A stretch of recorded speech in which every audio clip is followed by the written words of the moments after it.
ya. Kak, boleh ulang Kak?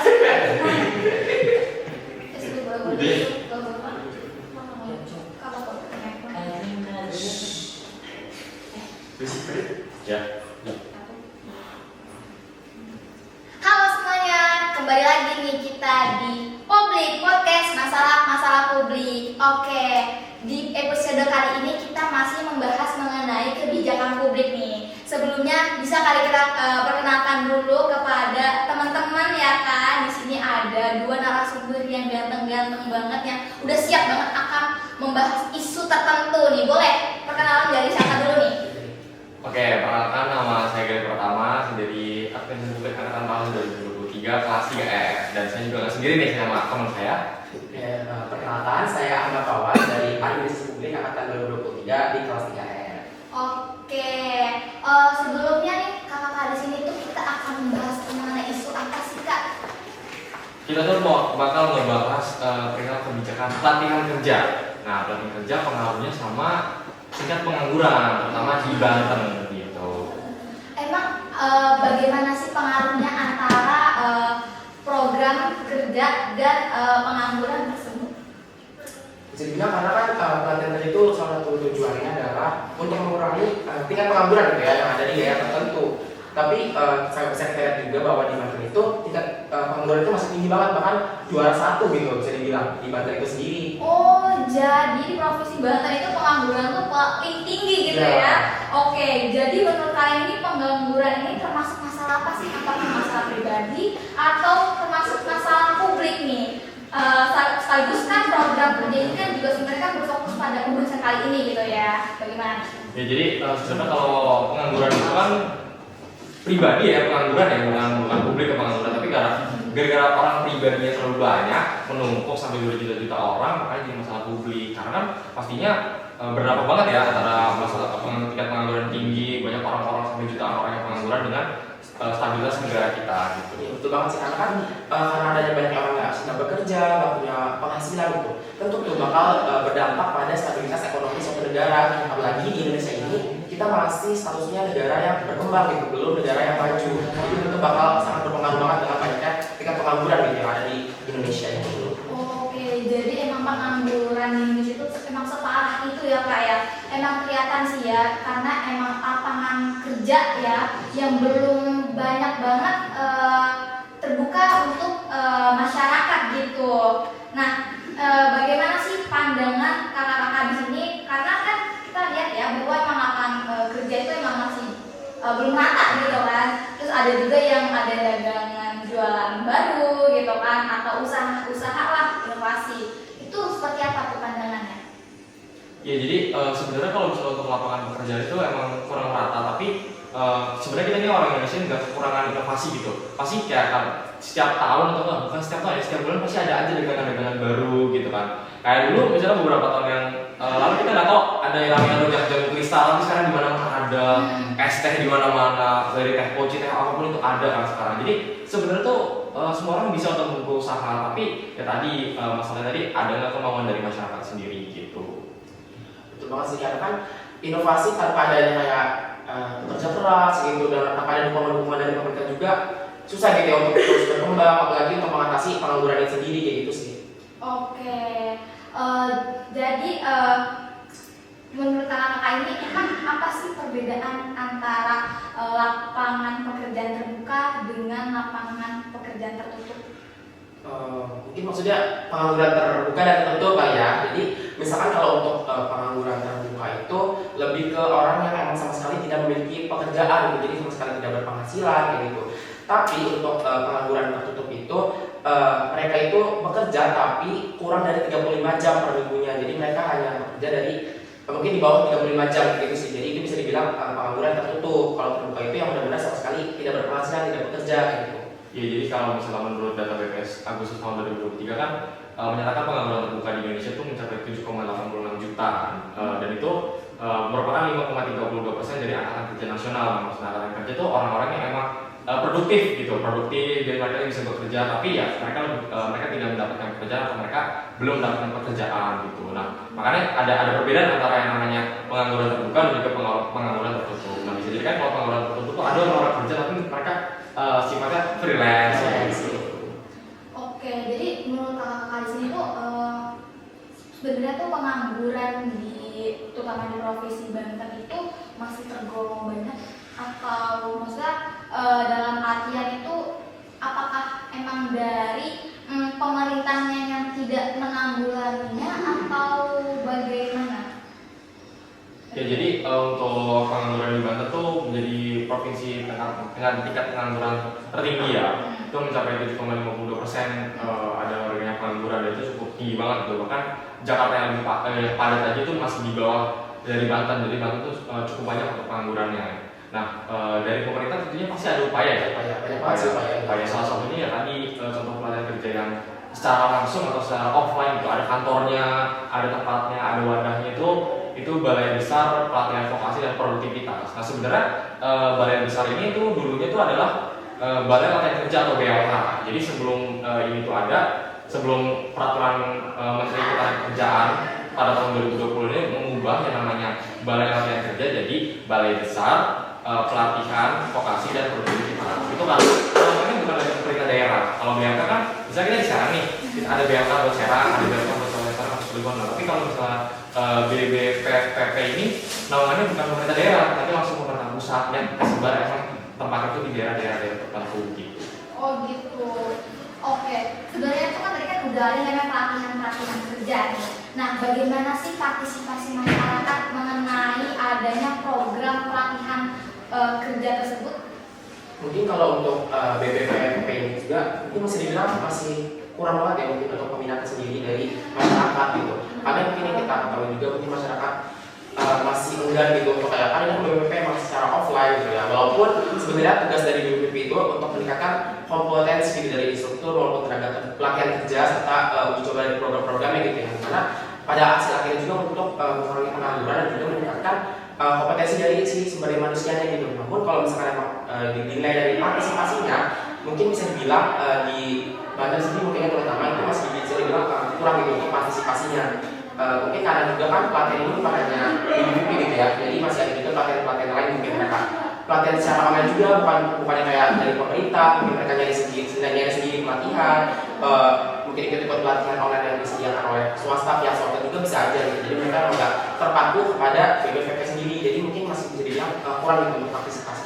Iya, dan BBPP itu juga di Indonesia itu nggak banyak ya. Indonesia yang luasnya dan tersebar antar pulau ada 17.000 pulau itu nggak menyebar semua, dan bahkan cuma ada 20 balai besar aja, dan 20 balai besar itu terdiri dari 6 balai besar yang emang fokus dari pelatihan itu emang yang untuk sangkar Indonesia. Jadi ada 14 lainnya itu yang khusus daerah. Jadi contoh misalnya ada daerah tersebut adalah daerah yang pegunungan tinggi gitu kan. Nah, biasanya kan dia fokusnya pada kayak pertanian, perkebunan, dan lain-lain. Gak mungkin ada pelatihan tambang, kan itu nggak mungkin. Nah, ada 14 balai itu menyesuaikan dari daerah-daerah tersebut itu fokusnya atau istilahnya sumber daya alamnya, sumber daya pemasukan ekonomi itu tinggi dari apa, makanya ada pelatihan tersebut. Nah, cuma 6 doang nih. Tapi kalau yang misalnya yang di Banten itu kan cuma ada 1 di Serang. Itu BBPP Serang itu untuk pelatihan wilayah kerjanya itu cakupan itu udah se-Antara Indonesia.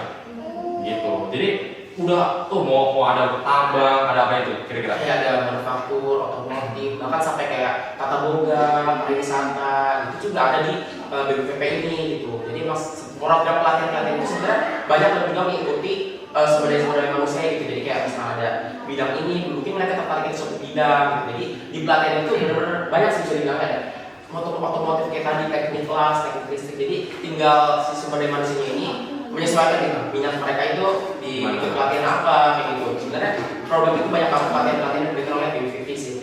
Iya, dan pelatihannya juga ini kayak penentuan mereka pelatihan itu nggak sembarangan, itu disesuaikan sama SKKNI. Nah, SKKNI itu kayak standar kompetensi kerja nasional Indonesia. Jadi udah benar-benar emang pelatihan yang ada di situ emang yang dibutuhkan gitu. Makanya sebenarnya itu berguna banget. Tapi tadi karena tadi partisipasinya juga kurangnya itu bukan gara-gara orang yang tidak mau, tapi ya kalau misalnya dibantu cuma di Serang, berarti yang dari Tangerang harus ke Serang, yang dari Kabupaten harus ke Serang, dari Lebak harus ke Serang, karena emang pusatnya di situ aja gitu. Pasti ya, kalau inovasi itu emang berpengaruh juga gitu pada masyarakat. Mungkin kayak jaraknya itu terpacu lumayan jauh, jadi mereka enggak untuk kayak kayaknya emang lebih bukan apalagi ada yang online gitu. Jadi mereka mungkin lebih milih yang simple kayak ya udah di online aja gitu. Jadi daripada mereka kan ada jauh juga mungkin membutuhkan biaya gitu kan bilang lebih masyarakat itu masih kurang gitu lah ya untuk partisipasi. Oke, oh jadi tuh ternyata memang masih ada masyarakat yang sebenarnya tuh ada jalan tapi emang kendalanya banyak banget ya, dari segi dia jarak jauhnya ataupun kendala yang lainnya.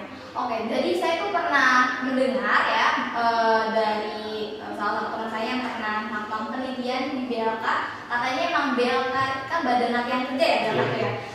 Itu kan dia itu pernah berdiskusi gitu dengan kepalanya di sana bahwa tuh emang di sana tuh sudah memberikan program-program ya, tadi seperti Kak Ahmad ini bilang bahwa banyak sekali, namun memang pada dasarnya sudah diberikan pelatihan-pelatihan tersebut tapi tidak dijalankan. Ini loh, ketika udah kan kita udah dikasih pelatihan tuh mereka, tapi tuh mereka nggak bisa mengembangkan gitu loh. Itu kenapa bisa seperti itu? Apakah ada salah dari kebijakannya, dari pemerintahannya, atau memang dari keinginan masyarakat itu memang kurang? Seperti apa itu? Bagaimana pendapat Kak dari narasumber tersebut? Ya sebenarnya untuk pelatihannya tadi yang saya bilang ya, itu semua udah sesuai standar gitu standar kerja nasional Indonesia. Tapi ya tadi semua yang udah dilakukan pelatihan itu benar-benar berguna banget, emang sesuai sama target apa yang dibutuhkan di lapangan itu sesuai. Tapi ya tadi masyarakatnya ya mereka kurang untuk yang namanya untuk rela untuk melakukan lebih kerja keras lagi untuk mendapatkan apa yang mereka harus didapatkan gitu. Misalnya ya mereka kalau ketika mereka sudah mendapatkan ilmunya, mereka tidak menyampaikan secara langsung gitu kan, karena emang setiap orang berbeda-beda ya. Ada yang mendapatkan pelatihan langsung berusaha terus, misalnya dia dapat pelatihan atau boga dan langsung lebih giat lagi dan bisa langsung sukses. Nah, tapi banyak juga orang-orang yang gitu. Nah, dan dari namanya BPP-nya juga kurang pengawasan gitu. Jadi kayak kan setelah mereka mungkin ikut pelatihan gitu, entah itu mereka mendapatkan pekerjaan atau enggak, itu mungkin apalagi ketika sudah mendapatkan pekerjaan gitu, terus mereka mungkin sebulan atau mungkin udah sebulan itu udah resign gitu.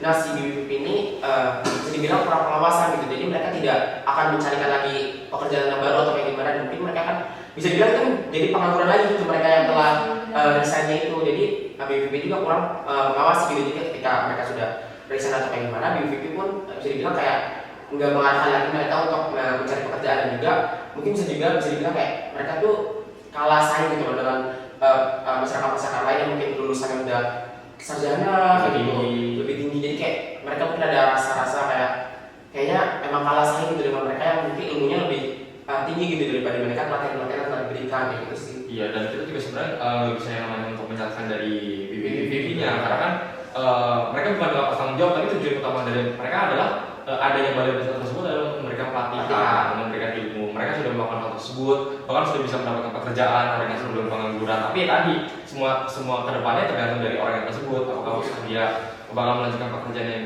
dia jalani atau malah keluar. Nah itu kan berbanding terbalik kan, malah istilahnya sia-sia kan. Bukan berarti emang BPP-nya lepas tanggung jawab, tapi emang udah sesuai dengan apa yang seharusnya dilakukan, tapi ya tadi tergantung dari sumber daya manusianya.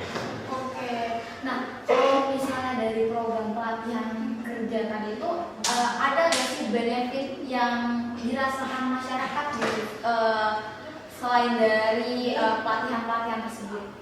Mungkin kalau untuk itu mungkin yang dirasakan oleh mungkin yang pesertanya ya, yang mengikuti pelatihan-pelatihan kayak gitu ya.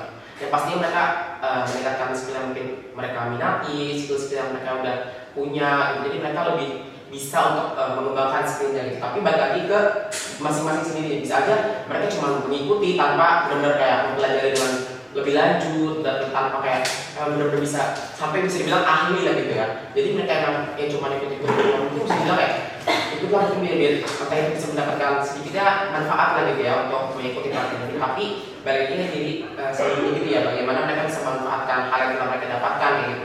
Jadi kan percuma aja gitu kalau misalkan mereka emang mengikuti pelatihan tanpa mereka tuh mengimplementasikan dengan baik gitu. Yang cuma mereka cuma mendengarkan atau mungkin pokoknya mendengarkan materi yang mungkin diberikan, terus pelatihan-pelatihan yang diberikan, tapi mereka tidak menggunakannya di kehidupannya kayak gitu kan, sama aja bisa bilang kayak sia-sia kayak gitu ya ketika mereka ikut pelatihan gitu.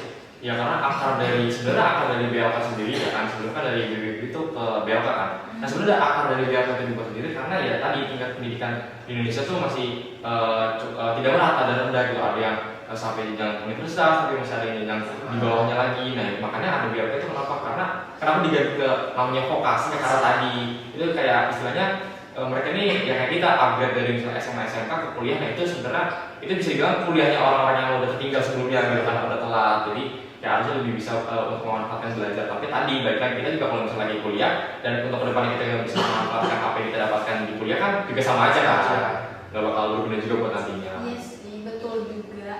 Oke, menurut pandangan kakak di sini kan untuk mengurangi pengangguran itu adalah tadi adanya program pelatihan kerja.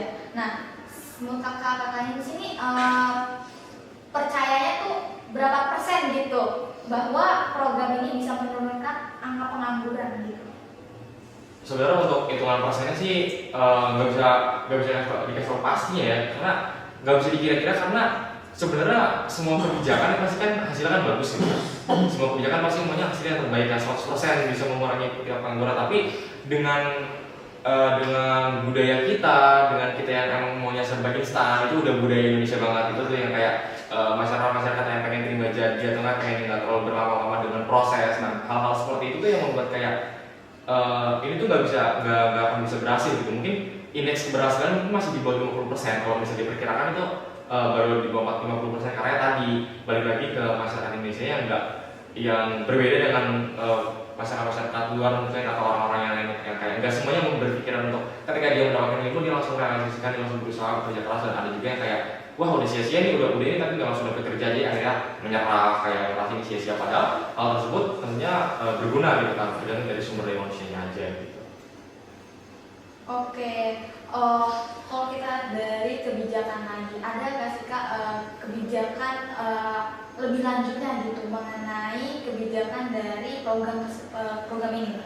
Sebenarnya mungkin kalau untuk pelatihan mungkin kebijakan dari pemerintah gitu untuk mengatasi pengangguran itu sebenarnya bukan hanya membuat balai latihan kerja gitu sama BPP itu, tapi juga ada salah satunya itu prakerja. Nah itu tuh salah satu kebijakan dari pemerintah yang mungkin itu bisa dibilang pelatihan juga ya, tapi dilakukan itu secara online gitu. Jadi diberikan pelatihan, namun mungkin dalam bentuknya itu video. Nah itu tuh sebenarnya bisa dibilang belum terlalu signifikan ya keefektifannya dari program tersebut juga, dikarenakan di prakerja itu mereka dapat insentif sekitar 600.000 gitu selama 4 kali pelatihan. Nah yang kita tahu sendiri ya, masyarakat Indonesia itu memang budayanya lah bisa dibilang ya maunya secara instan gitu. Mereka ketika ada iming-iming insentif 600.000, mereka justru malah harapan itu pengen dapat duitnya, pengen dapat insentifnya, bukan mendapatkan manfaat lama dari pelatihan yang telah diberikan gitu secara online. Jadi mereka yang ikut itu cuma mungkin ya pelatihan secara Zoom itu mereka tinggal jadi kayak nggak perhatikan. Yang penting setelah selesai itu mereka dapat insentif. Jadi mungkin bisa dibilang hasilnya gitu atau target tujuannya itu belum tercapai gitu untuk meningkatkan kompetensi atau skill dari masyarakat, itu justru disalahgunakan oleh masyarakat itu sendiri untuk mendapatkan insentifnya doang kayak gitu. Jadi bisa dibilang prakerja juga itu belum terlalu efektif kalau bisa dilihat. Iya, malah bisa dibilang kalau begitu malah hitungannya jadi kayak bansos, bantuan sosial. Nah, karena gimana ya? Karena tadi kan udah jawab di awal, kayak menurut data BPS Agustus tahun 2023 kan tingkat pengangguran itu ada sekitar 7,86 juta kan. Tapi pengguna prakerja itu sekarang udah sampai 17 juta jiwa. Yang kayak itu tuh udah harusnya kalau misalnya kita sebagai pembuat kebijakan prakerja akan berpikir kayak ini tuh udah lebih dari cukup, bahkan ini indeks keberhasilan udah benar-benar di atas 100% gitu, karena 2 kali lipat dari 7 juta jiwa tadi. Tapi ya tadi tetap aja nggak berpengaruh efektif dan efisien, karena tadi banyak orang-orang yang emang cuma melakukan hal tersebut cuma ingin mendapatkan insentifnya aja gitu, bukan dia dapat pelatihan tersebut. Karena dari insentif itu kan buat modal dan karena bisa dilakukan secara online juga, tentunya bisa lebih. Salah satu solusi kenapa tadi BPP itu nggak tersebar luas, makanya ada solusi prakerja yang bisa dilakukan dengan online, bahkan lebih worth it lagi karena langsung dapat insentif gitu kan. Tapi tadi sama tidak bisa efektif dan efisien karena kurangnya pengawasan juga, dan tadi juga kayak banyak orang-orang yang malah memanfaatkan hal tersebut untuk mendapatkan uang, atau mereka anggap itu kayak itu bansos gitu ya, padahal mah tujuan utamanya kan bukan gitu.